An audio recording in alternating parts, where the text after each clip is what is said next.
अशा काय पायऱ्या बांधत रे उच्च रे म्हणीसन येत मी सासरवाडीले. इथल्या कर रे चाल चाल. घुसल्या बरोबर काय कोणजट वास आला रे. या दाजी या.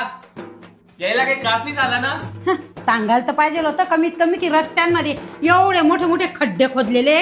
किती फिरून आलो आम्ही. किती गरम होत आहे. ते पंखे बघ किती धूळ लागलेली त्यांना. पुसत बी नाही ती. घरी कोणतं पुसते आणि इकडे बघ ते फ्रेम मध्ये हे किती 32च्या 32 बाहेर काढते आणि घरी कशी असते टम्म फुगलेली. हे घ्या. तुला समजत नाही आईला चहा लागते. हे नाही खात मी मुंबरा खाते. आई जाऊ नको खूप घाण वाजतोय. बाहेर जाऊ का मग आता. आमना टाइम तर इकडून बसाडी देते एसटी मा आणि तिकडून उतारी लेत बस स्टँड मा आणि एकच दिन राहायला भेटे. असं 8-8 दिन राहायचं ब्याको तब्येत बरी नाही का रे. चहाचा कसा वास येतोय. खमन अजून आलंच नाही. कोणतं दूध टाकलंय काय माहिती. का ग खमन अजून आलं नाही का. का ग हे बाहेरून मागवलं का ग तुला माहित नाही आई बाहेरचं खात नाही. खमंगच्या बदल्यात केळं आलं काय. अगं हे आपण जाण दिले ते. झाली का तयारी. दागिने घेतले. आणि हो सगळे कपडे घे नाहीतर घरी गेल्यावर शॉपिंगला फिरव.